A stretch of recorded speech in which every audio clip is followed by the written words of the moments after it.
Un cordial saludo para todos. En la charla de hoy vamos a hablar sobre eventos adversos en anestesia, lo que los anestesiólogos debemos saber. Mi nombre es Juan Diego Polesio, yo soy residente de anestesiología de la Universidad de Caldas y vamos a hablar entonces de cuál va a ser el contenido de esta charla. En cuanto a qué es un evento adverso, qué es un incidente, cuáles son los eventos relacionados con la anestesia más comunes, cuál es la experiencia que se ha tenido con los casos cerrados a nivel mundial y nacional, algunos consejos para evitar los eventos adversos y unos puntos clave que debemos tener en cuenta. El objetivo entonces es identificar claramente la presentación de eventos adversos y reconocer la importancia de los mismos para mejorar nuestra práctica diaria, teniendo en cuenta que la anestesiología es una de las especialidades líderes en seguridad del paciente y teniendo en cuenta que es una de las actividades en la que se dan órdenes verbales, en la que estamos un poco más expuestos a que se presenten este tipo de eventos. Para empezar, podemos hablar un poco de historia. La investigación de los eventos adversos se ha venido desarrollando en la última mitad del siglo XX. Es así como Beecher y Todd en 1954 reportan una mortalidad asociada a la anestesia de 3.7 muertes por cada 10.000 anestesias. Posteriormente, Phillips y colaboradores hablan de un 6% de muertes perioperatorias relacionadas con la anestesia. Keats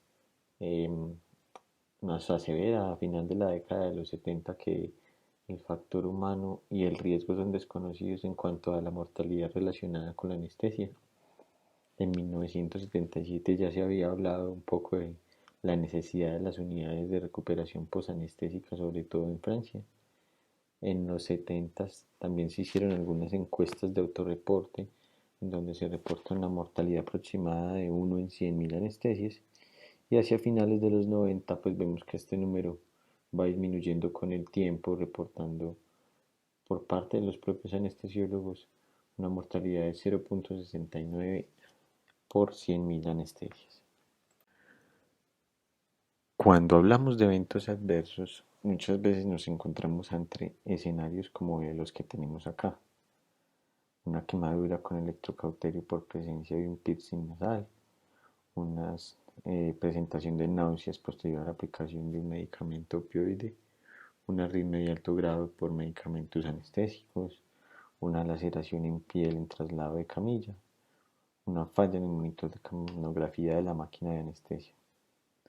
Cuando nos enfrentamos a este tipo de escenarios, muchas veces nos preguntamos, ¿será realmente un evento adverso? Y por eso es muy importante que tengamos clara la definición. Para considerar un evento adverso como tal, es importante tener en cuenta muchos factores, entre ellos la temporalidad, la causalidad. Pero entonces, ¿qué es un evento adverso? Se define en la Guía de Práctica Clínica para Seguridad del Paciente de Colombia como el resultado de una atención en salud que de manera no intencional produjo daño. Es así como, analizando los casos anteriores, podemos ver que unos claramente constituyen eventos adversos y algunos otros no tanto. Tendrían que analizarse de acuerdo al contexto, a la temporalidad y la causalidad de cada caso en particular. Podemos clasificar los eventos adversos de diferentes maneras.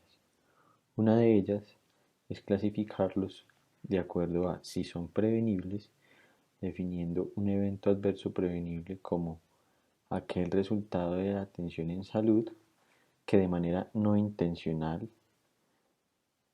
produjo daño, pero que se habría evitado mediante el cumplimiento de los estándares de cuidado asistencial disponibles en un momento determinado, en un lugar de atención dada.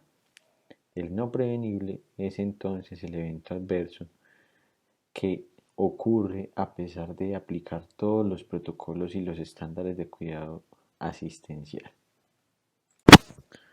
Una vez tenemos claro cuál es la definición de un evento adverso, debemos hablar también de un incidente.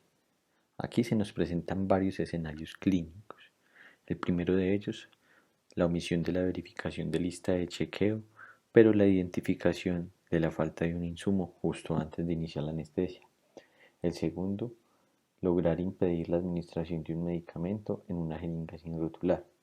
Y el tercero, una hipertermia maligna posterior a la inducción anestésica. Realmente, ¿cuál de ellos constituye un incidente? Para ello es importante tener clara la definición. Entonces, ¿qué es un incidente según la Guía de Práctica Clínica para Atención Segura de Pacientes en Colombia? Un incidente entonces es un evento o circunstancia que sucede en la atención clínica de un paciente, que no le genera daño, pero que en ocurrencia se incorporan fallas en los procesos de atención. Es decir, algo falló y logramos evitar un daño potencial, pero debemos corregir algunas cosas en el proceso de atención. Ya decíamos entonces que para poder definir un evento adverso como tal, un incidente, debemos tener en cuenta múltiples factores que nos van a permitir analizar si realmente se trata de un evento adverso o un incidente. Para evitar la subjetividad y poder analizar las situaciones en un contexto global, a finales de los años 2000 se propuso para el análisis el Protocolo de Londres. Lo vemos esquematizado en esta figura. Allí tenemos 4 factores principales o pilares que hacen parte de la presentación de eventos adversos: la organización y la cultura, algunos factores contributivos, las acciones inseguras y las barreras de atención segura y las defensas del paciente. En cuanto a la organización y cultura, tenemos un componente importante y es las decisiones gerenciales y los procesos organizacionales que nos van a generar fallas latentes, que son peligros constantes para la presentación de eventos adversos.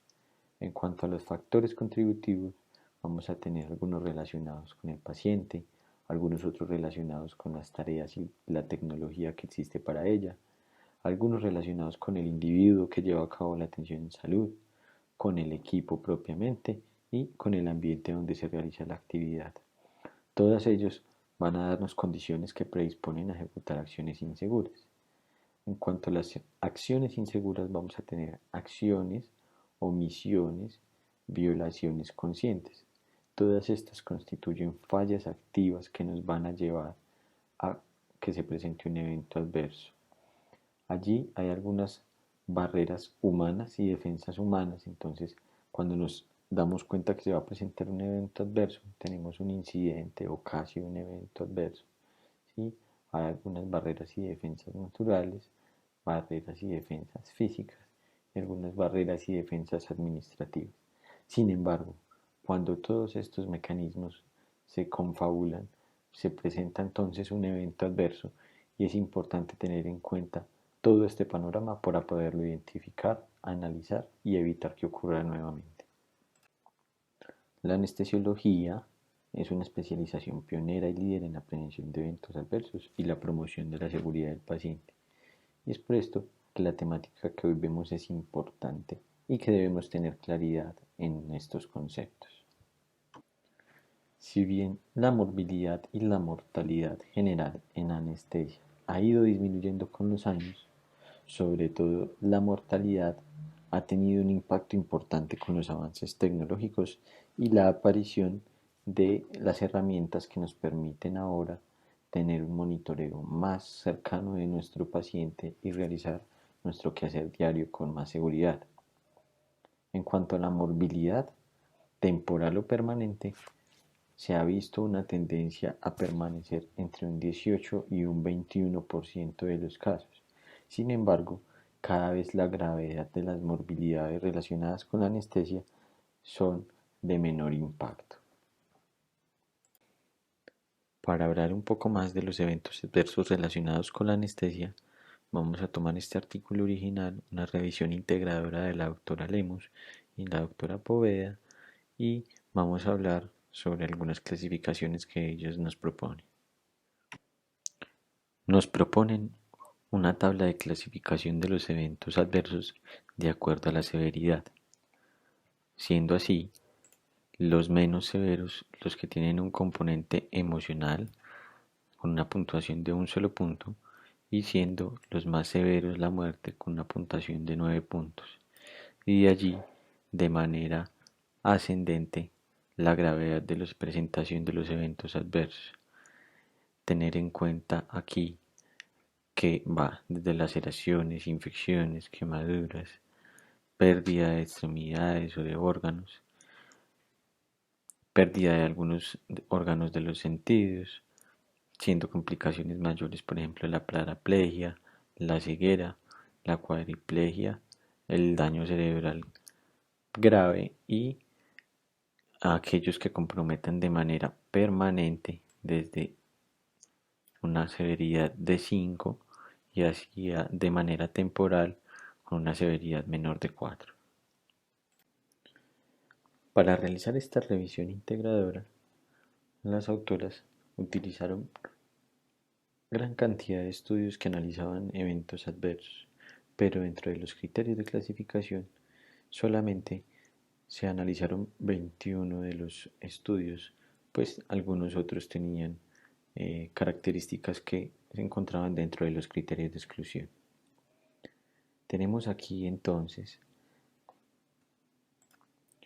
los eventos adversos de acuerdo a la categoría de ocurrencia. Recordar entonces que son 21 estudios los analizados.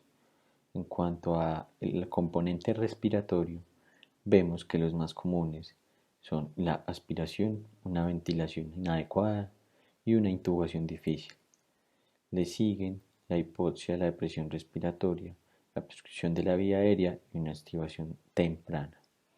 En cuanto a la categoría de medicamentos, vemos que el error más común es la administración de un medicamento incorrecto, así como lo sigue la administración de una dosis inadecuada para nuestro paciente. En cuanto a los eventos adversos cardiovasculares, tenemos el principal, la hemorragia. En segundo lugar, con un mismo porcentaje, se encuentra la identificación de arritmias. Tenemos también la presentación de SB isquémico, el infarto del miocardio y el embolismo pulmonar. A nivel neurológico, tenemos el dolor como el principal,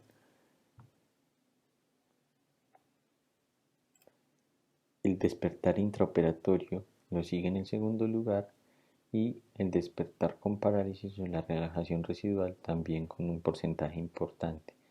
Le siguen el dolor de cabeza, la convulsión y en un porcentaje bajo la meningitis. Y a nivel oftálmico tenemos perforación del globo ocular y la hemorragia asociada hasta en un 50% de los casos. Correlacionando entonces lo anterior, tenemos una escala de severidad de acuerdo a temporalidad y gravedad y tenemos una presentación de eventos adversos. Aquí de tener en cuenta es que hay un porcentaje importante de eventos adversos que se tienen relación con la lesión nerviosa hasta en un 28.5%. Sin embargo, vemos que el número se hace cada vez mayor, siendo eventos adversos graves como el daño cerebral hasta en un 42.8% de los casos y la muerte con un 52.3% de los casos. Esto debemos analizarlo con cuidado, puesto que es más posible que se reporten los eventos adversos de una gravedad mayor y que podamos pasar por alto el reporte de eventos adversos menores. Hablábamos en un principio que inicialmente los estudios relacionados con eventos adversos se hacían con encuestas relacionadas o realizadas mejor a los mismos anestesiólogos. Sin embargo, en los últimos años se han venido realizando estudios con casos cerrados de demandas médicas relacionadas con eventos adversos. Esto ha permitido un análisis retrospectivo de todos los eventos adversos y ha permitido también un análisis más juicioso y menos sesgado de los eventos adversos. Es así como en este artículo el doctor Kent, Messner y Domino nos hablan sobre los riesgos de la anestesia y las lecciones que hemos aprendido de el proyecto de casos cerrados de la Asociación Americana de Anestesiología. En cuanto a la presentación de eventos adversos, de acuerdo al área de práctica de la anestesia, podemos ver que la mayoría de los eventos adversos se presenta en la anestesia quirúrgica, un porcentaje más bajo en la anestesia relacionada con el manejo del dolor crónico y del dolor agudo y la obstetricia. Esto tiene varios factores importantes. Sin embargo, vamos a ver más adelante que la anestesia quirúrgica es uno de los actos con más probabilidad de error.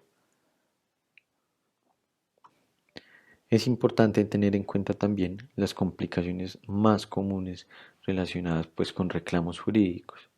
Encontramos entonces que la muerte es una de las más importantes, seguida del daño neurológico, que está en congruencia con lo que veíamos ahorita en el estudio anterior. Es importante resaltar aquí que en este estudio no se tuvo en cuenta las reclamaciones jurídicas relacionadas con daños dentales, que también constituyen uno de los reclamos jurídicos más comunes a nivel internacional. Tenemos también de manera importante las heridas de la vía aérea, las quemaduras, el daño cerebral permanente y dentro de un misceláneo encontramos la más importante como las relacionadas con lesiones en los ojos. En cuanto a los eventos de daño más comunes, vemos que los más importantes se presentan relacionados con bloqueos nerviosos a nivel respiratorio y a nivel cardiovascular. Algunos otros relacionados con el equipo. Cuando lo analizamos excluyendo el manejo del dolor, vemos que se hace más importante el respiratorio, el equipo y el cardiovascular. Siempre son los más importantes, pero sale aquí el tema de los bloqueos nerviosos. Para dar ahora una perspectiva al contexto nacional, vamos a utilizar el estudio de caracterización y análisis de los eventos adversos en los procesos cerrados que realizó el doctor Juan Carlos Bocanegra y el doctor José Hugo Arias Botero, publicado en la Revista Colombiana de Anestesiología. En este estudio se revisaron 370 casos de registros cerrados en casos de anestesiología. De ellos, 38 se encontraron casos sin un evento clínico adverso y 332 con casos cerrados con evento adverso para análisis. 54 con casos de eventos no relacionados con la anestesia o duplicados y finalmente se utilizaron 278 casos cerrados relacionados con la anestesia para análisis. Dentro de este análisis es importante tener en cuenta el desenlace por el sitio de presentación del evento. Es así como se analizaron dos de los eventos adversos más graves, la muerte y la lesión cerebral severa. Vemos como el porcentaje mayor se presenta en las salas de cirugía con un porcentaje del 44.8% y de lesión cerebral severa de 20.4%. En la unidad de cuidados posanestésicos encontramos un porcentaje de muerte del 51% y una lesión cerebral del 34.7%. Recordar que estos son porcentajes acumulados. Hospitalización después de salida de cuidado posanestésico se sube la cifra hasta el 64.7% y de lesión cerebral hasta el 11.8%, y finalmente en las unidades obstétricas vemos que es un porcentaje mucho menor. En cuanto a la especialidad relacionada con el evento adverso, vemos que las especialidades básicas son aquellas que tienen un mayor porcentaje de eventos adversos relacionados. Esto podría deberse a la mayor cantidad de procedimientos que realizan estas especialidades, pero también a ciertas características. Vemos que cirugía general y ortopedia presentan el mayor porcentaje de eventos adversos, 19.78% para cirugía general y 14.03% para ortopedia. Para cirugía plástica y obstetricia el porcentaje es similar, 12.95% y para ginecología 11.87%. Cabe resaltar que en el artículo se hace mención a que la mayoría de los eventos adversos ocurren en población ASA1 y ASA2 para procedimientos selectivos. Esto nos hace recordar la importancia de una valoración anestésica adecuada y de no subestimar el procedimiento sin importar las patologías del paciente. En cuanto al momento de presentación del evento adverso, tenemos un porcentaje importante en el mantenimiento de la anestesia con un 32.37%, en la inducción otro de los momentos críticos 14.75% y en la recuperación un porcentaje acumulado en la recuperación en fase 1 del 14.39% y en fase 2 del 13.31%. Esto en congruencia con los porcentajes presentados previamente en cuanto a desenlaces por presentación del evento, siendo lo más importante las presentaciones en salas de cirugía y en las unidades de cuidado posanestésico. Es posible que haya un sesgo de reporte en cuanto a los eventos adversos de menor gravedad y la mortalidad y la morbilidad a 30 días debido a que no hay una cultura del reporte pues importante. En cuanto a cuáles son las posibles causas de los eventos adversos, pues realmente en la revisión lo que nos proponen es que las fallas activas generalmente se dan por una demora en el reconocimiento de las alteraciones hemodinámicas. Esto tiene que ver mucho con algo que no debería suceder y es la ausencia del anestesiólogo en la sala. Algunas violaciones que son la ausencia de un oxímetro, un capnógrafo o una valoración inadecuada preoperatoria. Fallas latentes, las más importantes son las fallas en la comunicación y algunas condiciones importantes como para cometer errores no intencionales o faltas de habilidades técnicas pues tienen que ver con la ejecución incorrecta de bloqueos regionales, de bloqueos oftálmicos y cambios de medicación durante la inducción anestésica. Para ir cerrando entonces, vamos a ver algunos ejemplos de qué podemos hacer para tratar de evitar estos eventos adversos. Es importante tener en cuenta que hay elementos fundamentales. Tenemos que tener el conocimiento suficiente, las habilidades para la resolución de problemas, tener algoritmos de acción rápida, estar siempre vigilantes y trabajar en equipo. Es importante de manera rutinaria asegurarse del adecuado funcionamiento de los equipos con los que interactuamos, hacer una valoración preoperatoria juiciosa, calcular y administrar los medicamentos y manejar una comunicación asertiva, ojalá en asa cerrada, responder con precisión a las demandas en cuidado del paciente y esto tiene que ver con el conocimiento y las habilidades técnicas y no técnicas, manejar un adecuado rotulado de medicamentos, utilizar las herramientas que han demostrado beneficio para protegernos y para proteger a nuestro paciente, por ejemplo, la lista de chequeo, los chequeos permanentes de las máquinas de anestesia, realizar educación continuada y desarrollar permanentemente habilidades técnicas y no técnicas, ser siempre conscientes del riesgo es una de las características más importantes que nos van a permitir estar siempre alertas y finalmente gestiones administrativas y a nivel individual para la creación y adherencias de guías y protocolos de manejo en las instituciones en donde desarrollemos nuestra actividad. Sin embargo, y a pesar de todo lo que se ha avanzado en este tema, pues hay algunas dudas que persisten a través del tiempo. 50% de los eventos adversos son prevenibles, pero el otro 50% no es prevenible y debemos trabajar para poder disminuir este porcentaje. En cuanto a qué conducta debemos tomar ante un evento adverso, lo primero es incentivar el reporte, reconocerlo, hacer unas notas claras, reconocer que pudo haber errores y reportarlos. Esta es una de las principales acciones que debemos hacer cuando nos enfrentamos frente a un evento adverso. ¿Cómo debe ser el manejo de la historia clínica? Es importante realizar una historia clínica detallada.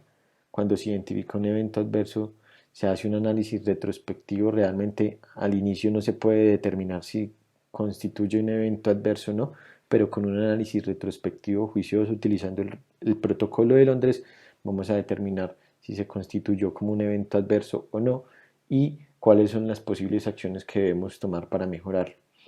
Es importante también tener en cuenta que debemos comunicarnos con el paciente y con sus familiares. En la ocurrencia de un evento adverso, debemos contarle al paciente qué es lo que ha sucedido, debemos contarle a los familiares y ponernos a disposición para seguimiento y tratamiento de las complicaciones asociadas con el evento adverso.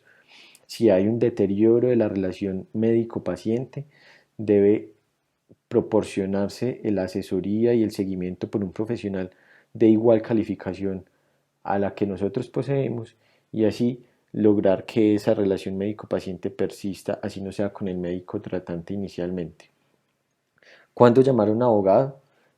Siempre que tengamos dudas debemos contactar ya sea a la Sociedad Colombiana de Anestesiología y Reanimación o a nuestro abogado pues titular para solucionar las dudas y eh, evitar actuaciones que no debamos realizar. En el contexto de las demandas, ¿qué lugar ocupan los eventos adversos? Realmente indagando con algunos conocidos de las CARE, pues por el momento estas demandas relacionadas con eventos adversos no involucran mucho a los médicos anestesiólogos, sin embargo cada vez cobra más importancia el concepto de responsabilidad compartida y de que no solamente un profesional interviene en la atención de un paciente. ¿Qué medidas impactan en la prevención? Uno, es la conciencia del riesgo.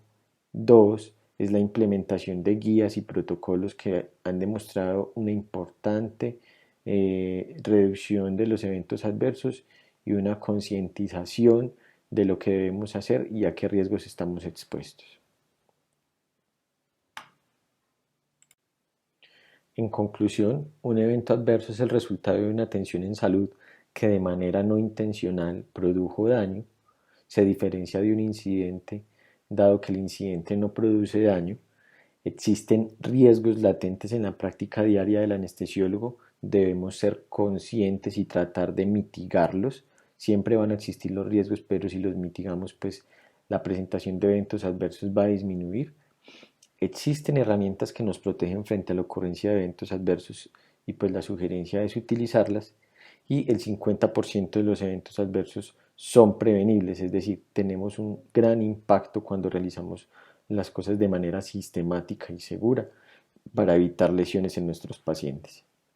Esto es todo lo que tenía para contarles, espero que les sirva, nos vemos en una próxima ocasión.